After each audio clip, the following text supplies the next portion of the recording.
Hello, everybody. As I'm sure you've heard, the Irvine Unified School District, along with many other school districts across the country, have changed from standard letter grades to pass, no pass grades for this term. Some students have taken this as a reason to celebrate and not take their grades as seriously. I want to tell you that this is actually very, very dangerous, particularly for current 10th graders and even more so for current 11th graders. Why, you may ask? I want you to put yourself in the shoes of a university. So when they receive your application, how do they know whether you have mastery over a current subject? How can they compare you to the hundreds of other applicants they get that want to get into that want to get a spot into their university? Which way do you think is a better way to judge people? Grades like A's, B's, C's, or D's, or pass, no pass? You're losing a golden opportunity to bring up your GPA and show that you do better than other students. If you had any grades that were lower than A's in the fall, the spring was a perfect opportunity to show that you improved. For example, I had several students that they unfortunately got C's in the first semester in math and science, and they worked really, really hard and were on their way to get A's in the spring. And unfortunately, instead of getting an A, they're gonna get a pass, which just doesn't look as impressive. So what can you do? Don't celebrate, don't get complacent. You need to show the colleges that you have mastery in the classes that you're taking. And ideally, you want to improve your GPA in the process. So I have 3 recommendations of what you can do. Number 1, and probably the most important, try to take summer community college courses. These courses are letter grades and they go into your GPA. And furthermore, they show that you're mature enough to take college level courses, which looks really, really impressive. The second thing that you can do is take subject-specific standardized tests. And by that, I mean AP tests and SAT subject tests. The third thing you can do is enroll in massive open online courses, which we're going to talk about in another video. So let's take a closer look at community college courses. So with regards to summer community college courses, the first point I want to make is that you need to sign up as quickly as you can, and I warn you, it may be a little bit of a frustrating process. The reason for this is that as a high school student, you pretty much have the lowest priority in terms of registration goes. Every other person in the world is going to get a chance to sign up for these classes before you do. By the time it's your turn, it's very possible that the class that you want will be filled up. And also, you have to go through a couple of extra hoops. As a high school student, you usually have to go through your school's counseling office and you have to get some paperwork signed. And that can be frustrating and take some time. So you want to start as early as you can.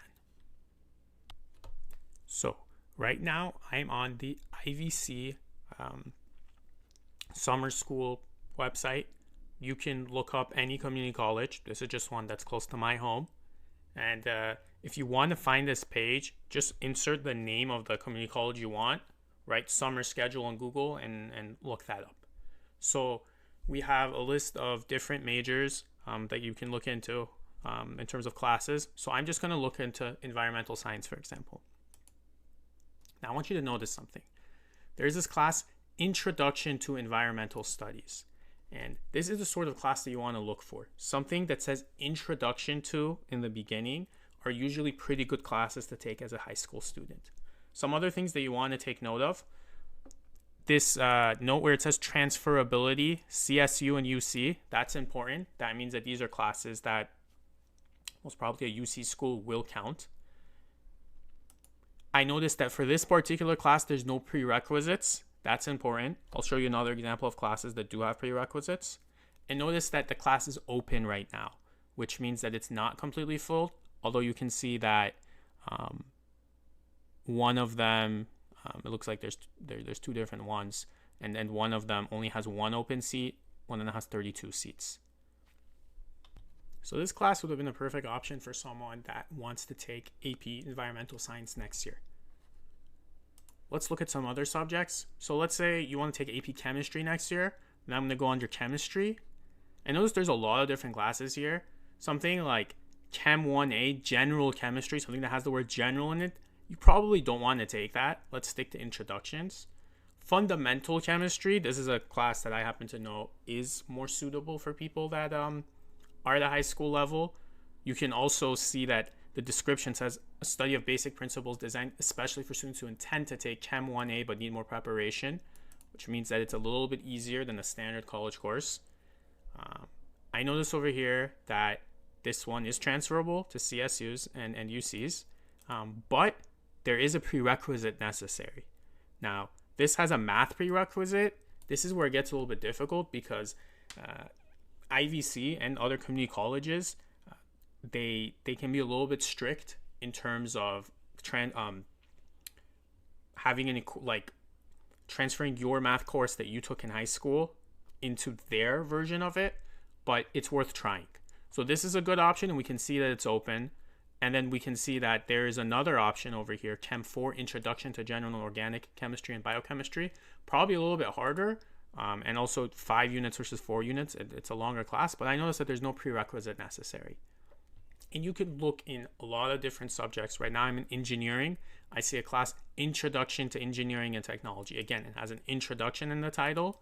There is no prerequisites, and it looks like this is just a 1-unit course, so it's something pretty easy. So it'd be a great thing for someone that wants to go into an engineering major. You can kind of just go through all of these, look at the types of things you like. So we looked at chemistry, biology, similar, bio 1. I don't see a prerequisite, so this potentially could be a good course. Bio 3 also. If you have any particular questions about whether a specific course would be suitable for you, feel free to contact me. A comment in this YouTube video, or sending us an email, or sending us a text message, or doing whatever. I'll give you some contact information at the end of this video. I would really spend some time, look at the different possibilities here. Earth science, this is also something which isn't bad. Introduction to earth science. This is similar to the science that a lot of people take during freshman year. There's different languages available. Journalism, I think for someone that wants to go into a more writing-based major, this isn't a bad class to take. You can be pretty creative, and you don't have to limit yourself to one particular school. So this was IVC. I just switched my tab. Now this is Saddleback College, and I can see that there's similarly a list of classes. If I look at chemistry again, I can see a similar list of classes as IVC had, including Chem 3.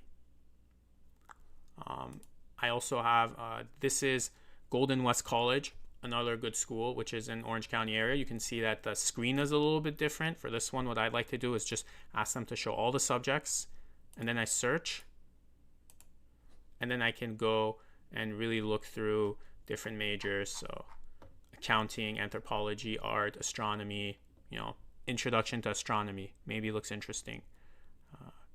Different forms of biology, and so on. For something that looks like this, so let's say that biology G200, just as an example, if I click this little number over here and I scroll down, it will tell me if there's any prerequisites necessary for that particular class, and more information.